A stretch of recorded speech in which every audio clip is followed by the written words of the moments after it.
Somebody shout hallelujah. And so he says it like this. He says, not only are you dead, and not only are you children of disobedience, not only is it in your nature, he's setting this thing up to let you know where you were. He says, listen here, you're not a product of what you think you are, but there are three entities that's working against you. You have the world, you have the devil, and you have your flesh. What are you trying to tell me? If you're in this world, you're in the world, but you're not of the world.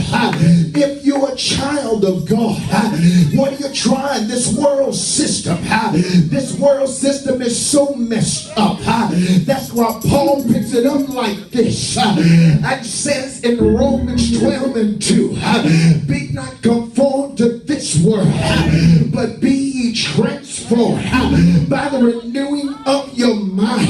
If you're a child of God, you can't go on the same way.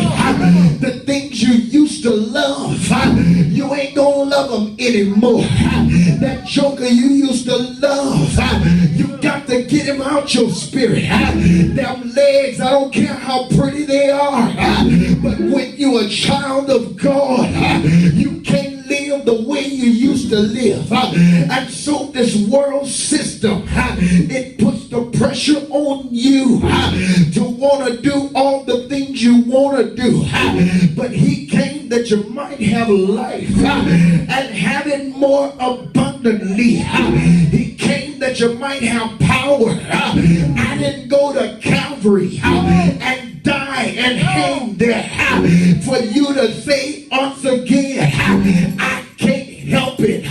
But he died and he rose again and gave you power that you may be able to look the enemy in his eye and say, for God I live, and for God I've got to die. And so he says, the world and the devil, please, you must understand the devil ain't your friend.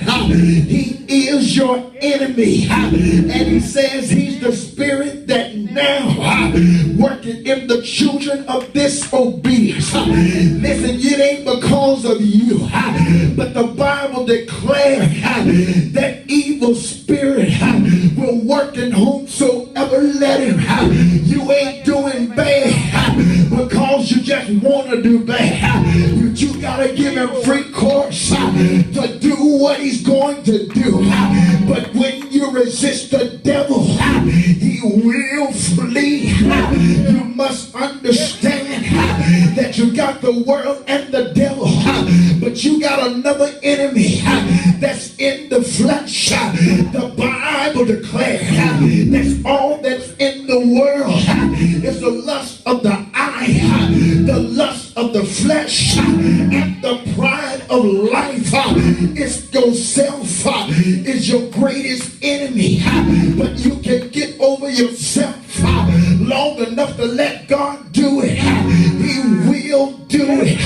And so therefore, I'm not just dead, not just disobedient, but I deprive myself from a real God who loves me, a real God that gave himself for me, a real God that loves me. He loved me before